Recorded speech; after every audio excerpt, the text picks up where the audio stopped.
1916, Første Verdenskrig. Den tysk-østrig-ungarske alliance og dens modstandere England, Frankrig og Rusland har låst hinanden fast i en skyttegravskrig, der synes uden ende. Dagligt dræbes der tusinder af soldater, uden at fronterne flytter sig en tøddel.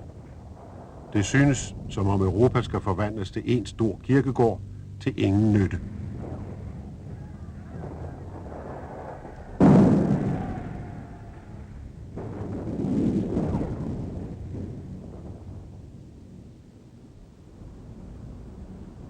Men nogle af de mænd, der skulle komme til at løse hårdknuden og bringe mareridtet til ophør, ligger i dag begravet langt fra Flandern og skyttegravene. Her på Jyllands vestkyst og på bunden af Nordsøen.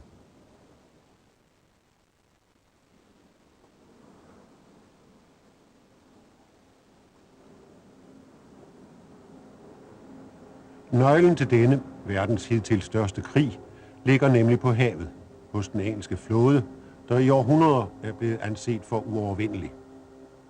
For overhovedet at kunne blive ved med at føre krig på det europæiske fastland, må englænderne beherske havet. Men i årene op til Første Verdenskrig har tyskerne bygget deres egen flåde i lyntempo, Højsøflåden, hvis ryggrad består af kæmpemæssige pansrede stålkolosser, mage til englændernes største, der hver for sig har en ildkraft, der kan jævne en mellemstor havneby med jorden. Det er den 30. maj 1916. Besætningerne på de engelske skibe får sidst på eftermiddagen ordre til at gøre klar til at lette anker. De får intet at vide om hvorfor. For besætningerne på begge sider bliver natten til den 31. maj en travl nat, og dagen der følger vil for mange blive deres sidste. I modsætning til generalerne på landjorden befinder admiralerne for de to store flåder sig sammen med deres besætninger ombord på de skibe, der nu skal i kamp. For at vise slagets forløb har vi valgt at anbringe dem i samme lokale, omkring et plotterbord, et krigsspil, men et spil, der bygger på virkeligheden. 4 hovedaktører kommer til at præge verdenshistoriens største søslag.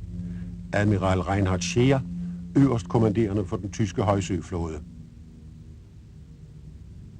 Admiral Franz von Hipper, næstkommanderende og chef for de tyske slagkrydsere. Øverstkommanderende for den engelske flåde er admiral Sir John Jellicoe, der som næstkommanderende og chef for krydsereskadrerne har den farverige og temperamentsfulde admiral Sir David Beatty. Og endelig en hovedaktør til, den lille fragtdamper N.J. Fjord fra det neutrale Danmark.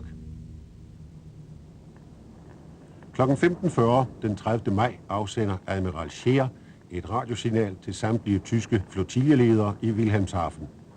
Signalet lyder: udfør hemmelig instruks 2490 den 31. maj.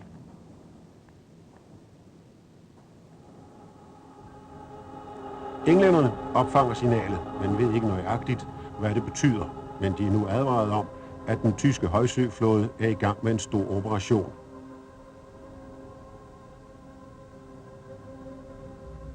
Klokken er nu 21 den 30. maj 1916. Spillet kan begynde. Beatty med sine slagkrydsere forlader Rosyth. Få timer senere står Jellicoe ud fra Scapa Flow med den engelske hovedstyrke med de store slagskibe. Englænderne kender ikke tyskernes plan, men de kender deres strategi med mellemrum at stå til søs med hele højsøflåden i håb om at kunne overraske mindre engelske enheder. Nu vil englænderne forsøge at overraske tyskerne med hele deres styrke. Begge parter prøver nu at lege kattens leg med musen. Vi er undervejs nu, men det går nok ligesom alle de andre gange. Vi vender sikkert tilbage om få dage, uden at have set fjenden og uden at have løsnet et skud. Men nogle få timer efter, at englænderne har lettet anker, forlader den tyske højsøflåde Wilhelmshaven.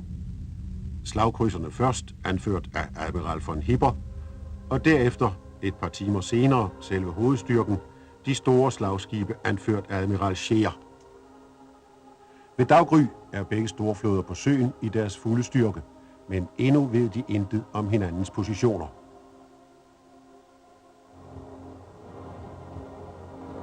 I alt 100.000 mand ombord på 250 krigsskibe med tidens sværeste våben leder nu efter hinanden under Nordsøens blege morgensol.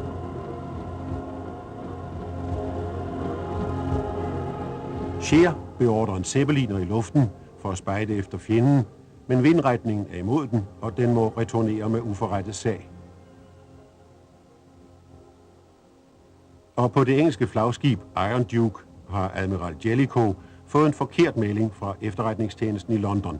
På et tidspunkt, hvor tyskerne har været undervejs i godt 10 timer, får Jellicoe at vide, at de endnu ikke har forladt Wilhelmshaven.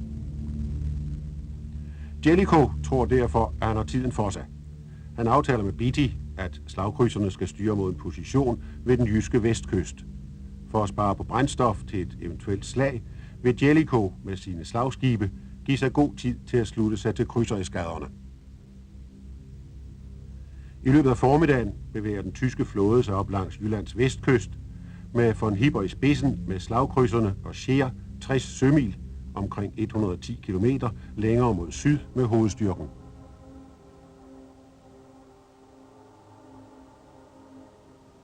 I lang tid kommer der ingen målinger over radiotelegrafen.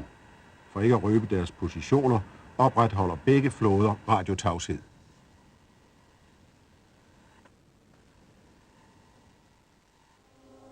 Ved 14-tiden drejer Beatty og de engelske krydsere mod nord for at sejle Jellicoe og hovedstyrken i møde.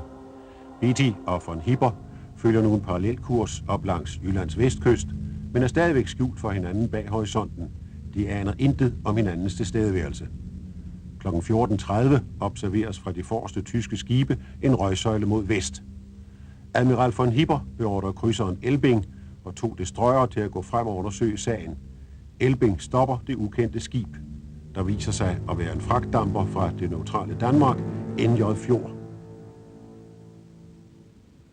Da NJ Fjord standses, lukker den en stor dampsky ud. Dampskyen observeres af englænderne mod vest.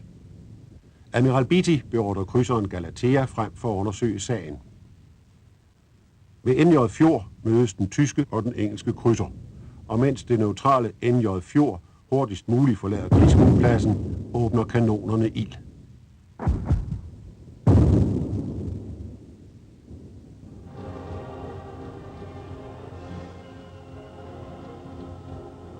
Verdenshistoriens største søslag er begyndt.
Den 1. juni 1916, kl. 2 om morgenen, kun 12 timer efter den første træfning ved NJ Fjord ud for Ringkøbing, er verdenshistoriens største søslag forbi. Englænderne har lidt det største tab, men den tyske højsøflåde, kejserens stolthed, er knækket. Der begynder nu en strid om, hvem der i grunden har vundet. Denne strid bliver ved til og med vores tid. Kun dødens regnskab kan med sikkerhed gøres op. På kun 12 timer har englænderne mistet 6.094 mand, tyskerne 2.551 mand.